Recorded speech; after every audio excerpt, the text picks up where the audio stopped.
Bueno, aquí estamos una semana más en este apartado de patrimonio con Germán Rodríguez Cabrera también, Juan Manuel Reyes Cornejo. Muy buenas tardes, bienvenidos. Buenas tardes. Buenas tardes, Isidro. ¿Cómo estamos? ¿Bien? Bien, estamos ya enfilando ya la recta final ya para la Semana Santa. Bueno, pues una Semana Santa que obviamente tiene bastante predicamento en nuestro municipio y fuera de él, lógicamente. De hecho, incluso recuerden ustedes lo que hemos hablado acerca de la Villa de la Orotava y también, por supuesto, de la laguna, de todos estos actos también en el sur.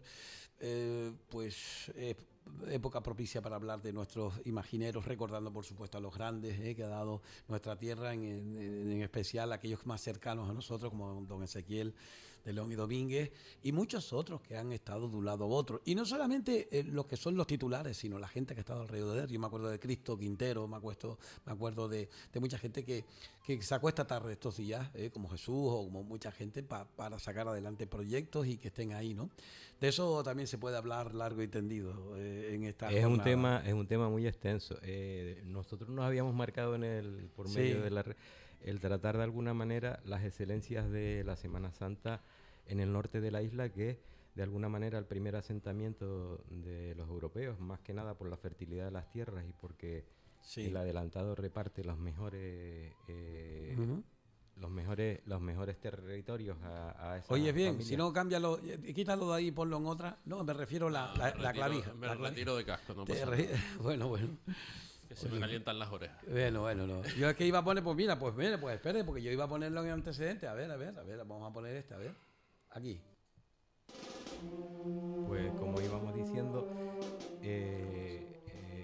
se hace un reparto y es donde se ubica precisamente casi toda la cultura que desde después de la conquista y el arte es prácticamente la zona norte. De hecho, hay muchas piezas que han trascendido al sur de la isla y que fueron producto de la desamortización y de compras que se hicieron de esas entidades conventuales que eran precisamente las encargadas, tanto franciscanos como dominicos como agustinos, de alguna manera plasmar esa Semana Santa destilada de Trento, que intenta utilizar las bellas artes para catequizar a la gente, porque en aquella época obviamente las Sagradas Escrituras no estaban al alcance de todo el mundo y eran precisamente los conventos los que se dedicaban a difundir y a catequizar de alguna manera, y está claro que les ha dado un resultado estupendo cuando casi después de 500 años la gente en la Semana Santa le sirve precisamente para ver todo el martirologio de Cristo y luego eso plasmado en el arte, que es muy importante. Tú hablabas de tocar el tema de los escultores, sería muy extenso, aunque la gente, como hemos dicho otras veces, se suele quedar simplemente porque nos acordamos de ellos, obviamente. En Luján y en Esteves, pero yo sí quisiera, y así lo acordamos o lo hablamos en privado, Germán, el tema de destacar las excelencias de la Semana Santa de esta vertiente norte, que como te digo fue la más rica porque fue por donde se empezó a introducir, por ejemplo, el tema de la escultura en madera policromada, con el tema de Garachico, por ejemplo, con Martín de Andújar, una serie de artistas que incluso venían de paso a Nueva España para colonizar el nuevo continente y tenían, por su falta de recursos y demás, tenían a veces que hacer estación aquí. Este era un puente de unión con América. Y enseñaron a gente, como el caso, por ejemplo, de Martín de Andújar con Alonso de la Raya, Blas García Ravelo y otros tantos. Y no solo eso, sino muchos más en los que no hemos profundizado y que se puede profundizar. Y destacar sobre todo el tema de la excelencia de la Semana Santa norteña y cómo, gracias a Dios, en este Valle de la Orotava, por su orografía, se ha de alguna manera conservado en cierta medida con aquellos modelos que llegaron después de la conquista, y el ejemplo más claro es la Orotava y el Realejo. El Realejo, aunque a veces lo ha combinado, intentaron también en cierta época el tema de introducir la rueda, como pasó en La Laguna, que fue motivo de... Bueno, hay que destacar dos aspectos importantes que modifican un poco la configuración de la Semana Santa en la primera mitad del siglo XX, y es por un lado el cumplimiento de los primeros 100 años de la diócesis nivariense, que nos escindimos de la canariense, de la sede del Rubicón, de Las Palmas, y que de alguna manera Fray Albino, creo que era el 7º obispo que nos tocaba por esa época, intentó impulsar la procesión magna. Procesión magna que dio lugar también por las crisis puntuales que ha tenido la Semana Santa.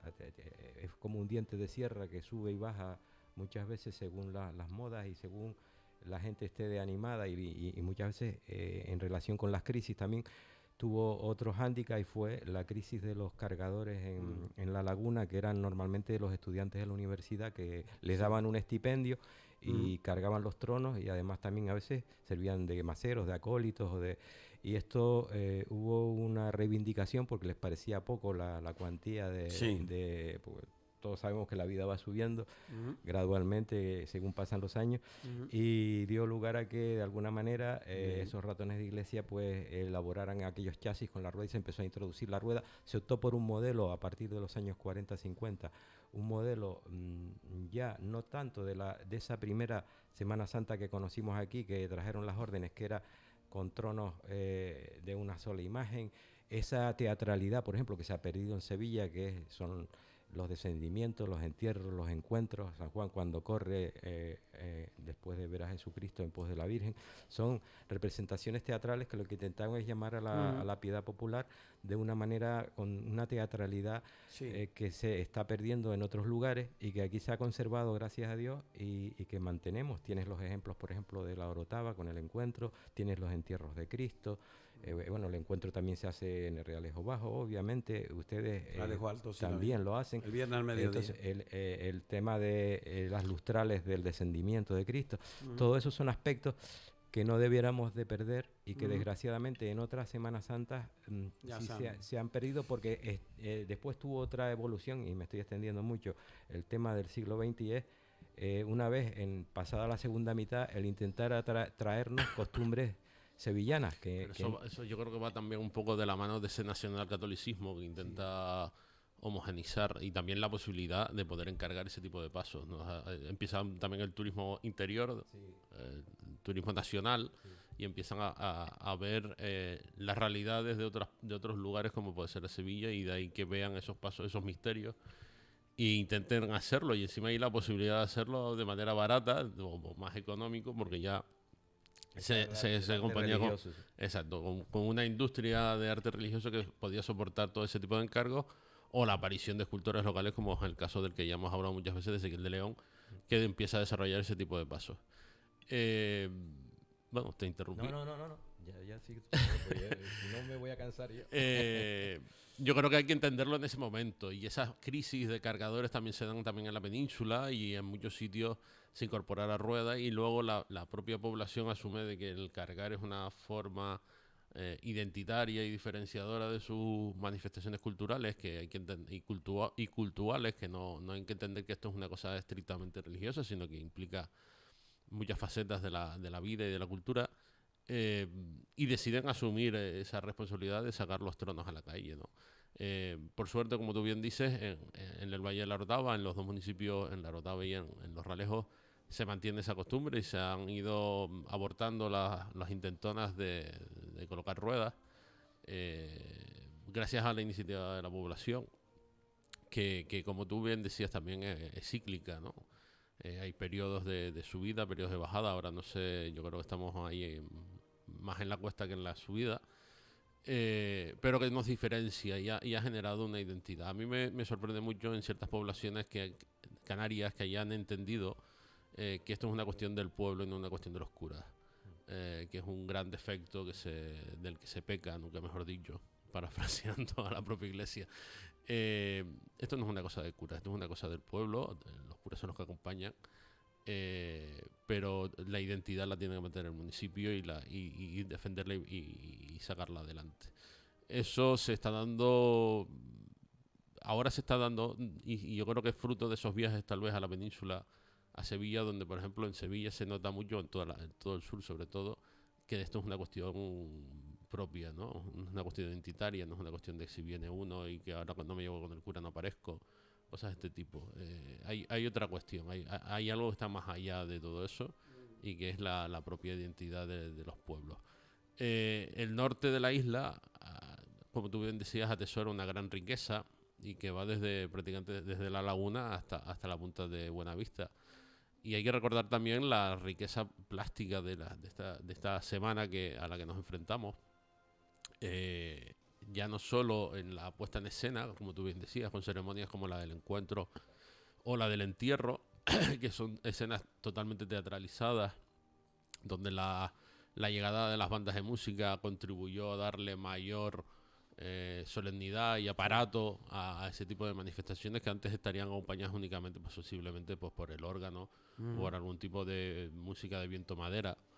Y con los habituales, y con la luz, y con el incienso, con los olores. Es una manifestación que incluye muchos sentidos, ¿no? La primigenia tuvo que tener el aporte de ese tipo de cuestiones, lógicamente. Todo este tipo de manifestaciones son unas fiestas a los sentidos, son un alarde porque tú, desde el olor del incienso a la sonoridad, al tacto de las flores del trono, hasta la matraca en algún momento determinado. La matraca, por ejemplo, es un elemento singular que se ha ido recuperando, que fue desechado y que, sin embargo, es un elemento singular de estos días. O sea, sí, no se toca la campana. ¿Por qué no se toca la campana? Bueno, se toca la matraca para avisar a la población. Ahora tenemos todos móviles y relojes en las muñecas. Yo recuerdo a don José Morales Vinuesa, a don Pepe el Guardia y don Agustín Luis, y que cada uno en su parroquia, Concepción y Apóstol Santiago, que se acordaban cómo el sacristán se subía arriba, que yo no sé cómo sería, donde está, por encima de... Es decir, la sacristía tenía, no la sacristía, y hacía raca, taca, taca, taca, taca, y él muchas veces se lo daba el sacerdote para ir salir fuera, troco, la matraca, por ejemplo, por fuera de o en las torres. Eso está grabado. En la torre de la Concepción se encontraba una. Exacto. Y en Icó se conserva también la matraca en la torre. Es el sustituto de las campanas. En Icó, en Santo Domingo de la Laguna se ve también desde fuera. A mí, por ejemplo, me llamaba mucho la atención cuando estaba la noche del Jueves Santo viendo monumentos que solía acabar hacia la Isla Baja. A las 5 de la mañana sale el Nazareno de Andújar de Icó de los Vinos, que recorre todo el barrio de las Angustias y luego empieza a subir, llega a la Plaza de la Pila, San Francisco, el Ayuntamiento y llega hasta el Calvario. Y va llegando al mediodía la procesión, pero sale a las 5 de la mañana. A las 5 de la mañana, como ustedes comprenderán, hay muy poco ruido ambiental. Sí. Y es muy curioso llegar a Icó y aparcar lejos del centro, porque está todo vallado para el tema y oír la matraca en la distancia. Eso tiene una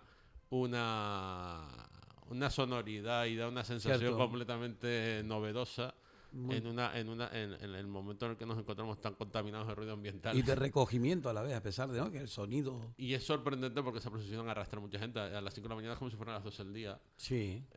Y mantienen manifestaciones todavía muy interesantes, como la de poner poleo en las calles. En ciertos tramos del recorrido aparece regado de poleo. Como en el baile, también se hacían los bailes también típicos. Pues en esta procesión es curiosa, por ejemplo, las calles del entorno del hospital cubiertas de poleo, ¿no? Sí. Es interesantísimo todo este tipo de manifestaciones que, como les decía, os reitero, implica muchos sentidos, no solo lo visual, es el tacto, son los olores, el auditivo, y estar lleno de o sones o silencios, pero que esos silencios también aportan a este tipo de cuestiones. Pero qué gran verdad dijiste antes sobre el tema de que yo estaba pensando en eso, estaba hablando con Juan Manuel, estaba pensando en cuando una imagen, muchas veces incluso gente que tiene su dinero, que pone el dinero, empresas o particulares para traer una imagen, pero igual que el sacerdote y todo, pero al final ¿quién hace la Semana Santa? Es la religiosidad popular. Es el pueblo.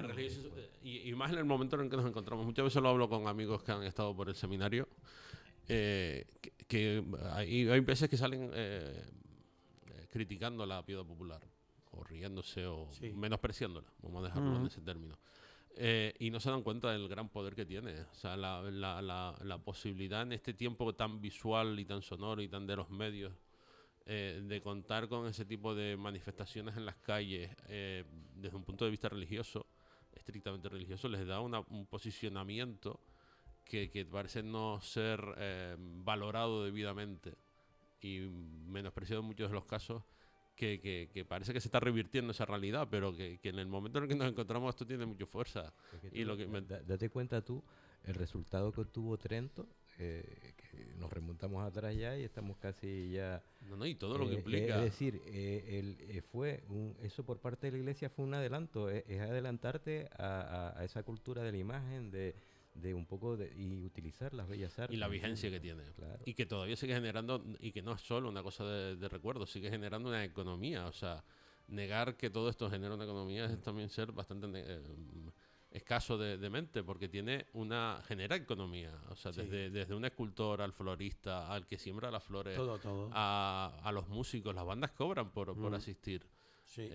La gastronomía se enriquece o se merma en esta jornada. Esta semana hemos hablado de las costureras y modistas, Sí. pero especialmente mujeres que se rompían las manos para traer Eso y se ha perdido. comprar los zapatos de la campana. Pero seguramente más de uno habrá comprado Sí. ropa para la Semana Santa. No, Entonces, hábitos, sí, también, ¿no? ¿no? Y la propia ropa se Sí. estrenaba, en el Calvario se estrenaba abajo, ¿no? El Viernes Santo. Entonces hay cosas que o se iba con una ropa concreta. Entonces todo esto implica un movimiento. Bueno. Y se ha perdido tal vez esa concepción. Yo he escrito una cosa porque me ha venido, además este es un día para mí, obviamente, de sentirse uno pues también un poco pues emocionado, porque hace un año que mi hermana nos dejaba. Y el gran poder de Dios radica en tener a su pueblo en el corazón, y es verdad, es decir, no te sirve de nada tener un Dios si no tienes un pueblo, y a un Dios no le sirve de nada ser Dios si no tiene el pueblo, es decir, que en definitiva esa relación intrínseca Exactamente. es necesaria, no se puede, si dos no quieren, pues no se puede. Entonces, es una cuestión de que tiene que, por eso las filiaciones, los como tú decías al principio, incluso empoderamientos, ¿no? Al final estamos, pues digamos, inmersos todos en ese proceso de unión, ¿no? Para que salgan las cosas, me refiero. Hombre, yo creo que la unión es la fuerza. Las cofradías es una fórmula de organizar, pero en muchos sitios no están las cofradías y siguen saliendo los profesionales a la calle, porque es una cuestión, lo vuelvo a repetir, es identitaria. Sí. Eso va un poco en la médula ya. Más en esta zona o en toda la isla, que está muy enraizada. Es verdad que en las nuevas parroquias cuesta más arrancar todo este tipo de cuestiones, pero en las que cuentan ya con siglos en su haber, es todo más fácil. Eso los ha dotado también, volviendo un poco al inicio de Juanma, a la gran riqueza patrimonial que atesoran. O sea, no solo una imagen que representa, no es un útil, también ese útil que es la imagen nos habla de escuelas artísticas, de influencia, de artistas. La pregunta sería, ¿somos conscientes en realidad, en el norte especialmente, centrándonos en el norte, de esa altura que tenemos de calidad artística digamos de los propios hacedores y también cómo se ha conservado? Es decir, Yo creo que, de lo que sale a la calle, creo, de lo que Isidro, se pone. que muchas veces está supeditado a las modas y no somos conscientes. Y lo que decía Germán, tenemos un amplio catálogo que coincido contigo, que creo viene, que no somos conscientes del valor que viene, tenemos. viene desde la época del arte flamenco, y por ahí vas pasando y te vas encontrando un montón de piezas de los distintos estilos, y ojo, son piezas de primer nivel, no estamos hablando de cualquier cosa. Cuando hablamos, por ejemplo, de un Roldán, del Cristo de la Columna de la Orotava, o hablamos, yo qué sé, del Cristo de la Laguna, que supuestamente vino de Flandes, todo ese patrimonio hay que conservarlo tal cual, y no hay por qué disfrazarlo tampoco. Y después Germán abrió otra puerta, porque Canarias también Ni forzar los discursos. es un nexo de unión entre todos los continentes, y estamos influenciados. Sí, por hay distintos- modas a lo largo de los siglos. se ha visto, y ¿no? tampoco podemos obviar que somos provincia eclesiástica de Andalucía, y entonces eso también te marca. Entonces, esas nuevas parroquias, por ejemplo, que se van creando, mira, vamos a poner ejemplos de aquí de Realejo, por ejemplo, la parroquia del Toscal, nueva, Sí. relativamente. Pues ya tienes un Cristo allí de Álvaro Abriles, tienes una Virgen también que era Dolorosa del particular 19, y se donó. Ya vas creando de alguna manera y vas configurándolo conforme a cuando se crea, que es en el siglo XX o en el siglo XXI. Entonces, si tú me traes, igual que accedieron, por ejemplo, comunidades como la de los andaluces en Santa Cruz, o la de los madrileños con el Medinaceli en San José, en el Toscal, si tú vas poniendo eso, a mí no me parece mal. Ahora, lo que no me parece igual es que cojas piezas que son anteriores, que no dejes esos testigos de siglos anteriores y los transformes. Yo, por ejemplo, elogiaba este año a los de San Juan del Farrobo porque cogieron la Virgen de de Fernando Esteves, la metieron en el baldaquino de los Remedios con la media luna de la Virgen de Gloria, hicieron una Virgen Canaria, hicieron una representación con el Cristo difunto que es propia nuestra. No hay que ir a Sevilla, no hay que ir a ningún lado. Eso hay que conservarlo a toda costa. Y hay que evitar que se contamine con el tema de la influencia que viene de fuera. Hay un caso señero que es la Dolorosa del Miércoles Santo de Luján Pérez en Gran Canaria, que de ver las primeras fotografías vestida de rojo y azul y a la canaria, sobria, puede llevar túnica bordada o no, manto, pero una compostura y una vestimenta sobria, a verla transformada en una Macarena o intentar transformar una Macarena con fajín de militar y demás. Ya era insufrible, o sea, aquella maravillosa escultura neoclásica, los estilos llevan unas formas de vestir vestida a la manera de la Macarena, que es un prototipo muy andaluz y muy concreto de ciertos sitios o de ciertas imágenes incluso, porque ni siquiera son originales de estudiar qué sucede en la provincia, sino cogen a la Macarena o a la Esperanza de Triana y la calcan. Eso es lamentable, ¿no? Porque no se puede, porque además la imagen queda completamente descontextualizada, desfigurada. Mira, yo te pongo un ejemplo. El término es desfigurada. La Virgen de la Amargura de Don Ezequiel, que está en Santo Domingo, en Weimar, la visten de una manera que Dios me perdone a mí, pero es que tú la comparas con otra imagen de Ezequiel que está vestida al estilo canario, como puede ser la de Don Fermín de los Silos, y te das cuenta que dices tú, ¿cuánto pierde la imagen? O la que está en Carachico, que también la han revestido de un andalucismo que tampoco concuerda. Y en cambio la ves vestida de manera, digamos, más canaria. Sobria, y gana mucho, la lectura de la escultura gana mucho. Y el modelo de la mujer canaria, Germán, era enlutado. Nuestras abuelas vestían de negro. Sí, luego están los trajes rojo y azul, que son lo habitual de las Dolorosas. Eso no impide que se cambien las vestimentas y que se mejor vista, porque muchas veces algunas salen a la calle y luce feo decirlo, pero parecen espantapájaros, porque están tan mal ajeitadas que no hay quien las mire. Pero es verdad que se está dando también un movimiento de buenos vestidores, que le han sabido potenciar los valores escultóricos de muchas de estas piezas y dignificarlas a la hora de la calle.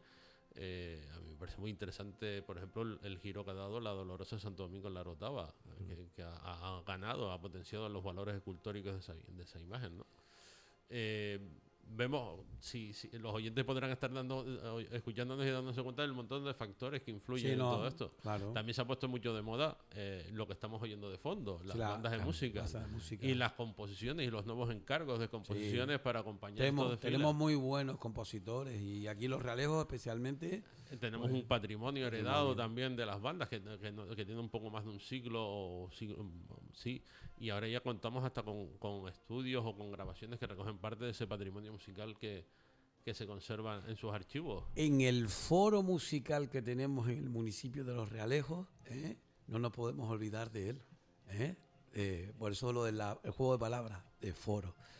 Exacto. De Don Teléfono. Y también, por supuesto, de tanta gente que ha estado ahí, los chiquillos que han salido y han surgido en torno a ellos. Se pueda grabar, o que este año se haya podido grabar un disco con las marchas del archivo de Semana Santa o del archivo de la Filarmónica. De la Filarmónica, que ha sido un acierto, porque yo recuerdo con Jesús Agomar hablarlo, estar incluso dentro de lo que es en sí la propia Filarmónica y ver que estaban dentro de una, que creo yo recordar, no sé si eran reproducciones o qué, había una carpeta que todo el mundo, manuscrito, que era accesible, que es lo que decíamos nosotros, lo que son documentos tan antiguos. Dese cuenta que la Filarmónica de Los Realejos, 1847, en palo blanco, es la primera referencia que se hace, creo yo, si no me equivoco. A mí me tocó escribir parte de su historia junto con Jesús Agomar. Por eso decía lo de foro por teleforo, obviamente. Hombre, esas fechas, yo creo que es una fecha que ha quedado en el recuerdo de sus componentes y que se ha transmitido de manera oral. Es verdad que fuimos a buscarla a los archivos y no encontramos referencias. Sí. Pero sí. Pero había un recorte de la etapa de la historia donde se citaba, creo yo. Siempre se ha citado, por lo cual. Pero había un periódico que alguien publicó, por lo tanto, como se sale publicado. Sí, pero la cita no es de 1847. No, es posterior. La cita es muy posterior. Entonces la cuestión está, o lo que yo intento argumentar, es que la tradición oral también es una de las fuentes. Y Sí. si eso se mantuvo en la memoria, Sí. es porque eso sucedió. Nadie se lo inventó, porque podían haber dicho que la primera fiesta no fue en Palo Blanco, pudo haber sido en la fiesta del Socorro en la playa. Sí. Me explico. Hay una tradición oral que hay que respetarla, aunque no Sí. se pueda demostrar documentalmente. En este caso, como tú bien dices, lo de Palo Blanco, ¿no? Es muy interesante que esas instituciones se conserven y es una pena. Yo pensé que cuando empezamos a hacer el trabajo de la banda, pensábamos que se había perdido todo el archivo de la banda en el incendio del 52, pero la sorpresa es que no. Hay que recordar una cosa, que tienes que recordarlo, yo te lo recuerdo a ti, que estamos hablando del premio...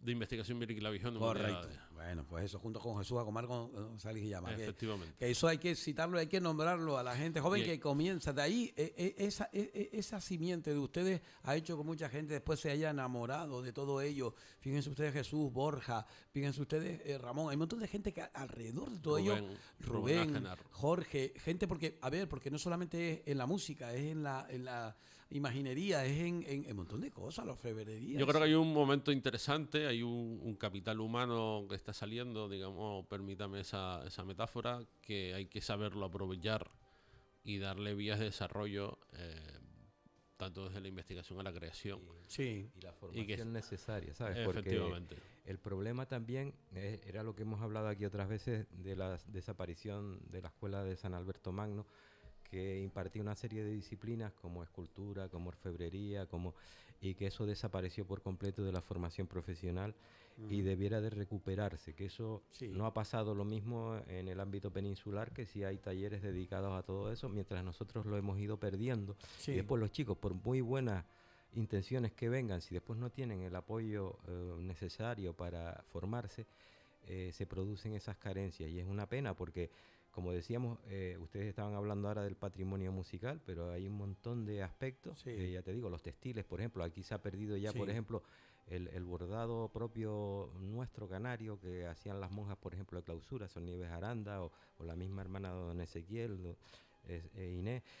Eso todo se ha ido y ahora solo conocemos un bordado al realce que no es propio de aquí. Y pero por eso que las propias comunidades monásticas tampoco han potenciado el sostenimiento de eso. Porque de alguna manera, Germán, se ha perdido, ya te digo, hemos pasado una crisis en el siglo XX en el que todas esas ramas artísticas, que algunos llaman artes menores, pero yo los considero arte en toda su expresión. Suntuaria, claro. Arte suntuaria. Y se ha dejado por completo, se ha perdido, es decir, La Laguna, que presumía de orfebrería, perdió con Juan Ángel, que fue el último que se formó en la escuela precisamente San Alberto Magno, perdió ya sus orfebres. Ahora tenemos gente que se ha metido en la orfebrería, pero que viene de otros lados y que trabaja de otra forma distinta. Y igual que te digo, de otros temas. Mira, hemos tratado aquí, por ejemplo, el tema de las pinturas murales, por lo que se puso de moda por el tema del tanque. Y antes, por ejemplo, los monumentos estaban adornados con unos telones que intentaban reproducir arquitecturas para darle un mayor esplendor no solo ya con todas las guardas de piezas de orfebrería que lo ponían ahí expuestos, sino luego le daban ese trasfondo con esos telones se han perdido. Ustedes hablaban de la matraca, el tema se ha perdido, por ejemplo, la ragadura del velo, el tenebrario, que era ese candelabro grande. Los pájaros, los pájaros también. Bueno, eso todavía en San Juan de la Rambla se conserva. Los pájaros hay sitios donde se mantienen. Sí, se mantiene, sí. Lo del tenebrario, lo que pasa es que, claro, la liturgia cambió. Claro, encender y apagar un tenebrario no es un acto decorativo. Sí. Va asociado a una liturgia. Si esa liturgia desaparece, bueno, el tenebrario no se utiliza. Lo que no justifica la desaparición o el desmembramiento de los tenebrarios. Que los retiren, claro. Pero menos, la destrucción de las piezas. Una cuestión, una preguntita nada más que tengo yo. Y ese momento en el cual el Viernes Santo, al llegar la procesión, sobre todo la Magna, ¿no? En ese caso, cuando se deja caer lo del sepulcro, eso es una cosa extendida también fuera de aquí. Eso se hizo en casi todos lados. Casi todos lados. Una vez muerto Cristo, la tiniebla se hace hasta el día de resurrección. En las iglesias se hace, de igual manera que se está haciendo. No sé si en el Realejo Bajo se hace, porque lo de cuando cae te invito a que el Viernes Santo no vayas a la salida porque te va a dar tiempo. Te da tiempo de las dos cosas, que vayas a ver el entierro de Realejo Bajo, veas entrar la urna, la procesión magna, la ceremonia del Santo Entierro, con la filarmónica, con toda la teatralidad que se le da en la parroquia, con incluso la reconstrucción de la urna que hizo Guillermo Verón en el siglo XVIII, que ya este año estrena su pabellón completamente dorado y policromado, y veas la ceremonia y acaba, como en todos lados, cerrando la tapa, el golpe y te las da 3 tiempo. elevaciones por los 3 días También. que permaneció Cristo. Exactamente, y las 3 elevaciones que se van sucediendo según se van acercando los santos al pie de la urna. Ya. Eso te permite, Sí. te va a dar tiempo de ver la ceremonia y salir y llegar a coger el Cristo de la columna y salir a la calle. Y que no es casualidad, Isidro, Sí. que los Cristos se han articulado, muchos Sí. de ellos, o que tengamos Para el descendimiento. o que tengamos Cristos de pasta de maíz que se pueden... Sí, ligeros. Bueno, y además tienes una, Sí. si van a la ceremonia del Santo Entierro, verán uno de los últimos Cristos que hizo Ezequiel de León. Bueno, Bueno, ese es difunto pues ya- tal cual. ya sí, tengo- toda la Y además una pieza Creado, profeso para esa proceso, ceremonia. sí, un Ya Cristo tengo a difunto. José Manuel Martín pendiente de todo, ya hemos pasado 30 minutos, quiero agradecerles muy mucho. Tenemos la opción, como bien sabe Germán, también lo hemos puesto en contacto con el sacerdote, el cura párroco de la parroquia de Matriz de la Concepción, del Carmen y Das, para don Jorge, para que si quiere grabemos algo abajo, hagamos una grabación, así que esta semana que viene todavía estaremos hasta el miércoles, aunque en los especiales del jueves y viernes santo saldrán muchas cuestiones ahí y ojalá que podamos ir y grabar algo con ustedes abajo, ¿de acuerdo? Muy bien, Muchísimas gracias a Juan Manuel, también pues a Germán. gracias a ti. Y que sigamos hablando de todo ello. Oiga, un Muy saludo. bien.